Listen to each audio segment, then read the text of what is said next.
Fascinating. Let's see. Ladies, come and sit. Come. I want to do something that we used to do in France. Oh, you'll love it. It's such fun. And just a little bit of witchcraft. Jane, did you bring the herbs? Oh, fabulous. We have basil and sage and dill. Lovely job. Now, I'd like to read your fortunes today, ladies. Yes, I know. Calm down. I thought you'd be excited. Now, I have 3 cards. We have the basil card, the sage card, and the dill card. Okay. And each of you will pick your own card. And Jane, how about you go first? The basil. A fascinating choice. Let's see. You've chosen the 9 of Cups.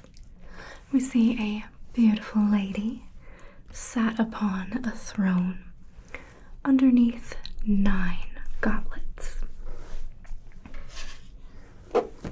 Well, it's actually very, very fascinating what it all means. Let me tell you. Okay. I brought this book back with me from my travels. And the 9 of Cups is on page 101. Okay. There we go. So this is often called the wish card. It is one of the most fortunate of all cards and bodes well in any reading. Some decks show a wealthy person, perhaps a taverner or innkeeper, sharing his or her largesse with others. Your card, hand-painted in France, shows a lady. This means you have achieved a position of comfort, abundance, and happiness, clearly as one of my favorite ladies. Now you eagerly share your warmth, love, good cheer, and goodness with the people you care about. The universe is smiling on you, Jane. So if we're thinking about money, which we always are, you can expect good fortune when this card appears. An investment will pay off. You might win the lottery. Perhaps a bountiful harvest this year. However, of course, it is in your nature to share with others. When we're thinking about your work, it signifies a promotion or landing the job of your dreams. And of course, we'll all get a promotion if we can get rid of the queen. You feel fulfilled, happy, and inspired in your work. And whatever you undertake brings success. In love, you've learned to open your heart and enjoy a richly rewarding love life. I'm sure Sir Thomas would agree. This card may describe a joyful, emotionally fulfilling, committed relationship or an abundance of romantic partners. You know I don't judge. So, it looks like you have quite a happy future ahead of you, Jane, with the wish card. I'm quite envious myself. Now, Mary. Mary, do you want the sage card or the dill card? Sage. Lovely. Such an aromatic herb.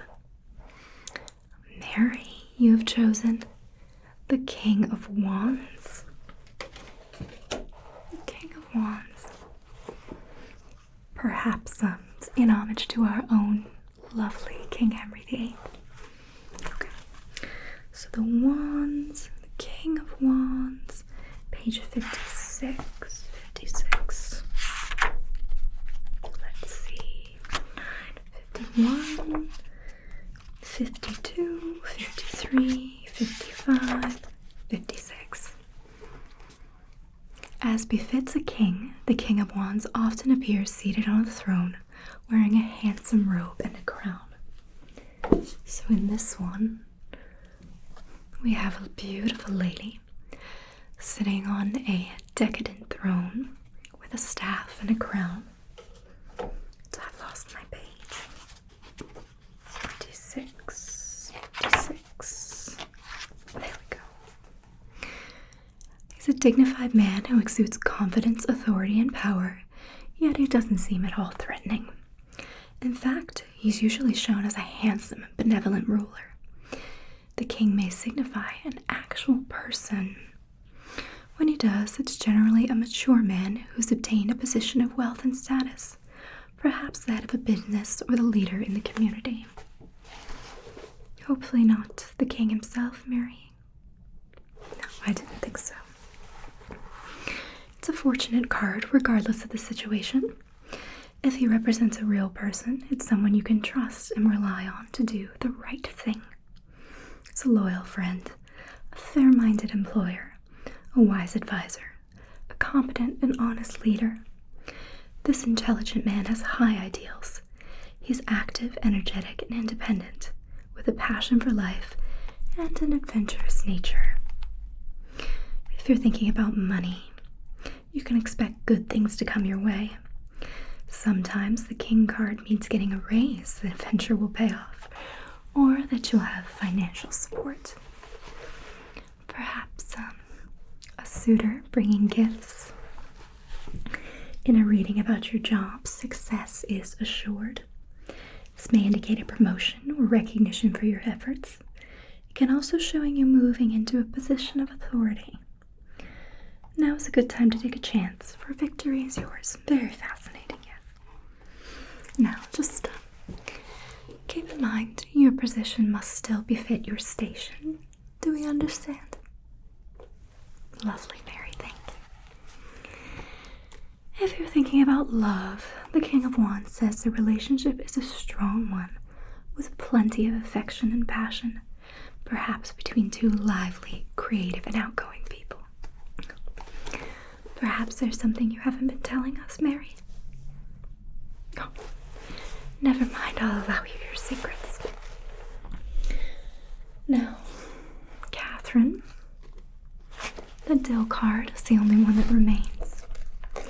Would you like to see what the cards have in store for you?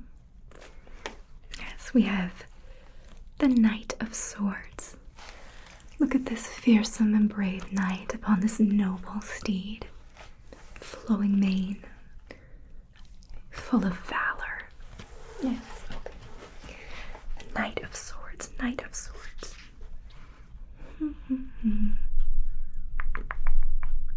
Let's see, page 134. 21. 34. You ready? Okay, Catherine.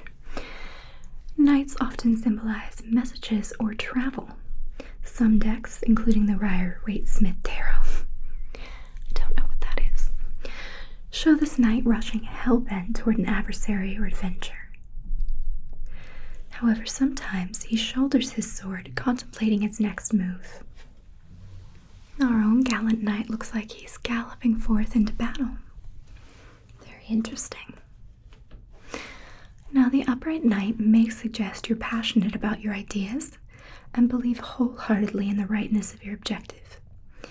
If this card represents an actual person, he's probably a young man who expresses his ideas enthusiastically and may have trouble understanding other viewpoints. He has a quick mind and keen intellect, but may lack true wisdom. Sometimes this knight symbolizes an urgent message or an unexpected trip.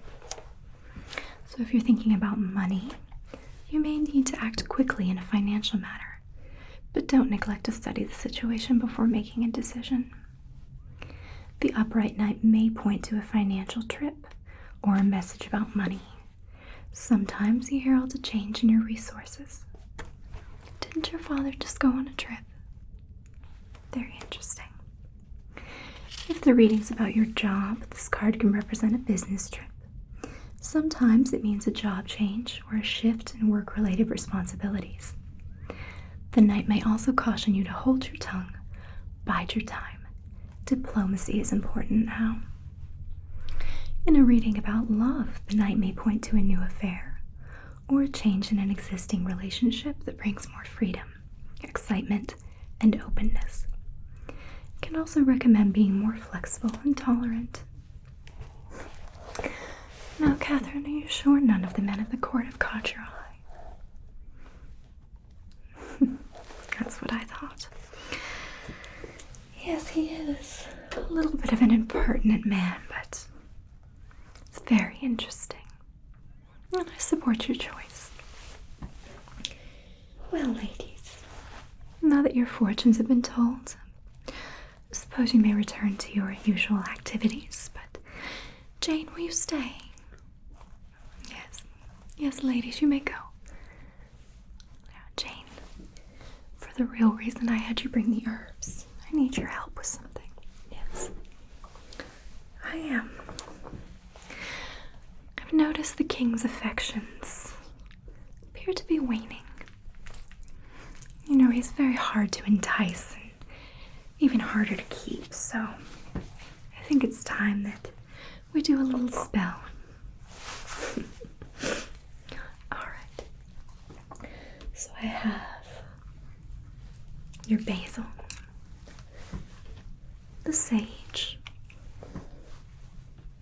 the thyme, a few other ingredients that we don't need to talk about, and then just a little special bit of myself.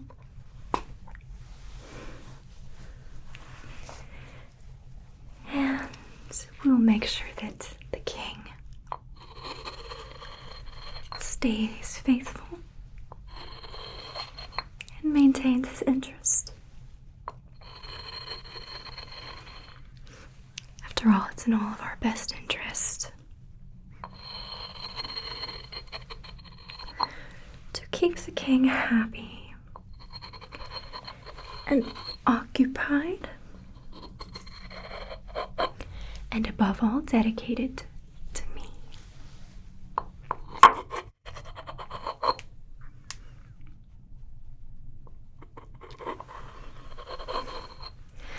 Now,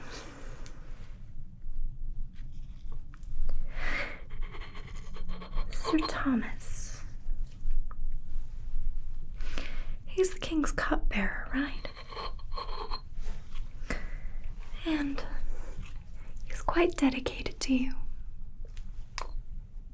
as I thought. You'll bring this to Sir Thomas, and you'll have him put it in the king's drink.